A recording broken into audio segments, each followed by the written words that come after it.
Hi everybody, welcome to episode 2. Now if you watched episode 1, you know that at the end of episode 1 we thought we had a good ministry idea, a place to create a place of growth and a community of learning for young people where they could do their education in one of these great French chateaus. But would it work? You know, what were these chateaus even like when you got there in real life? So you can look online as much as you want, but until you actually walk into a property, do you know what it feels like, what it looks like, how much work needs to be done, all that stuff. So I started doing homework and compiled a list of about 15 to 20 chateaux for us to go visit. And we booked a bunch of appointments and we did our own little tour de France. Yeah, we came over for 3 weeks about 2 years ago just to see what these things actually look like. And we shot videos for each one, and we have them since some people were a little sensitive of putting their house on the internet. We're not going to show too much here, but we will show you 6 of them that we visited that we thought were super interesting. If you want to see all the rest of them, you can certainly go on my Facebook, and I have an album called Castle Hunters France with I think all 15. Yep. Very, very interesting stuff. But here are the top 6 we picked. Okay, so this one I love. This is my honorable mention. I was up north by Rouen. You can see on the bottom left an actual Roman amphitheater 100 yards from this castle. Mm-hmm. The mansion or the chateau was built on kind of an ancient Roman area. Half the property had been taken over by the town, who made it into a park. And then you can see up to the left, the walls were still there and the elevated. That's what it looked like at one point. It was dominated by this massive donjon you can see in the upper right there. And I think 5 turrets. The donjon, 1,000 years old, built by William the Conqueror when the English were fighting the French. Oh, that's crazy. So that was great. Yeah, of course. When do you ever get that kind of stuff on your yard? Yeah, but you were not so sure. But I got to talk about this, though. Look at how thick these walls are. The walls are, I don't know, like 12, 14 feet thick. Mm-hmm. So David was with us this trip, and we took a look inside. Just absolutely amazing, just to feel the history and the strength. You're also worried it's going to fall down. Well, but 1,000 years. Yeah. But there was a responsibility, though, of having something that old on your property that you have to take care of. There were some problems. That was the house. And, it had potential. We didn't actually get inside.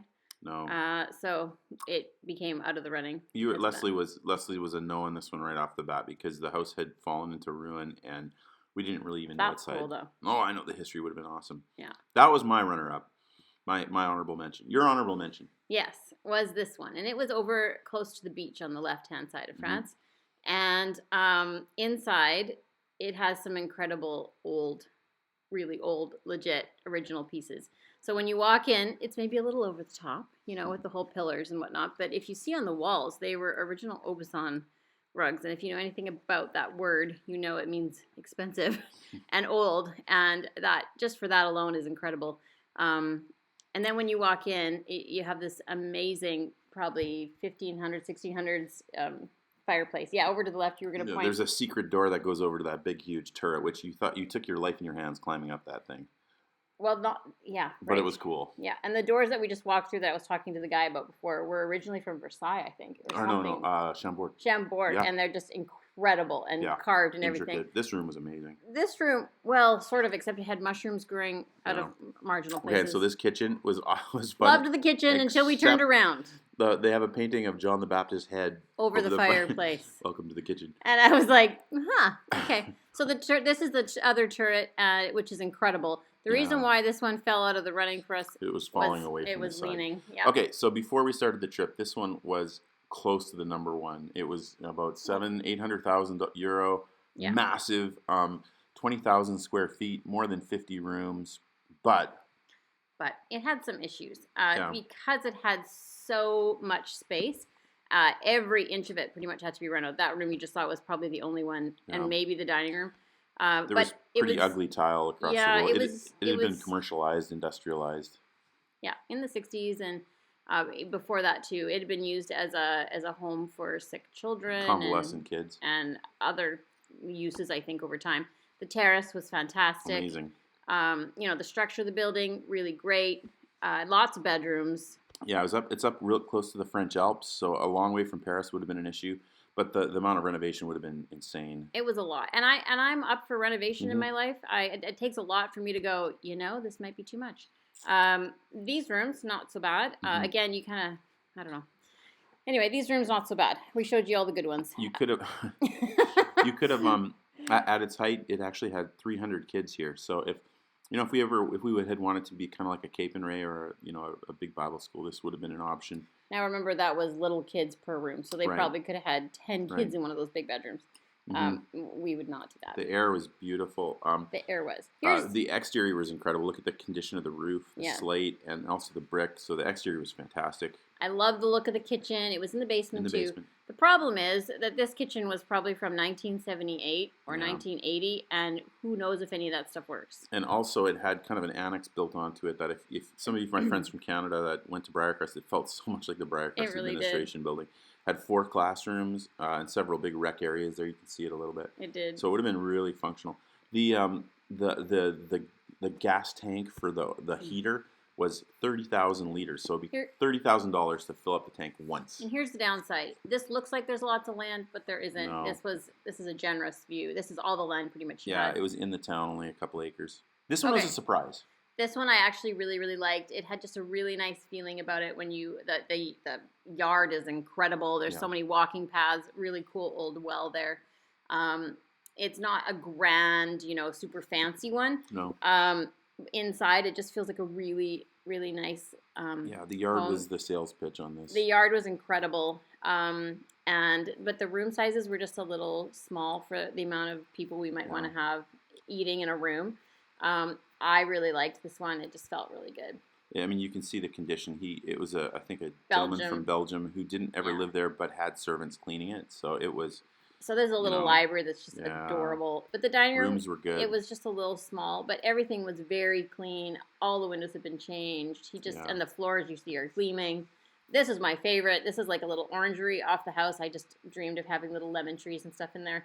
I kind of liked the walls too, with all the fleur-de-lis fabric. There was a lot of red. it. Yeah. Some people were a little overwhelmed by it. It's cool. I don't mind it. It's fun, but everything was very clean, very taken care of. The bathrooms had all been renovated, which is kind of good and kind of bad. I mean, they felt very German. They were very clean and very functional. Oh, and look to the left here, right next to the property. It's coming. Yep, that's a church right next door. It was beautiful, and you could always hear the bells. We can hear the bells from here, but not as strong as you could there. No. And then these were all walking paths on the property. It was beautiful. So it was probably our 4th choice. And in town. In town. It ended up selling, I think. It did. It did sell. Which I'm glad for the house. Yeah, it is. But it was a nice house. I really liked it. Then this next house. This was the first one that we saw. Yeah. It's in Rouen, which is a really, really cool city. Yeah. Monet lived there and painted some of the famous churches. Yeah. I liked the outside of this one a lot. You liked it more when we realized that originally it had a grand front entrance that had been taken down.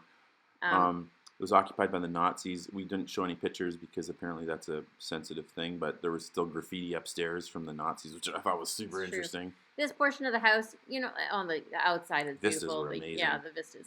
This is a super old fireplace. Above the fireplace there, you can see a carving of the nativity scene. Love that. You can sit inside of it, too. There's 2 chairs inside of the fireplace. Ceiling, great. Amazing. The old hunting lodge. The back was cool, too, I thought. It was super cute. Yeah. It's a little plainer on the inside in terms of like the living room and stuff like that. But then you walked where David's walking here towards the sort of farm area. The outbuilding was cool. It was kind of like a garage. It had a little clock in that little tower there that worked still on a bell system or something. These could have been great rec areas for the students, even a dorm, honestly. And then you go to this back fenced area, and this was, I wish we had this. It has this incredible pool area, and then over to the right, this mammoth garden. And all the way around the perimeter of the property are like espalier apple trees and pear trees and peach trees and I don't know what else. But it was fantastic. That one grew on us, but it sold too, actually. It did? Yeah. Not surprised. Yeah. Now, this one was divisive. We disagreed with this. I love this, so I'm going to start talking. I loved it mostly because it was less than 500,000 euro. Can you imagine that? I think it says 480 right here. And so we thought, it's going to be terrible inside.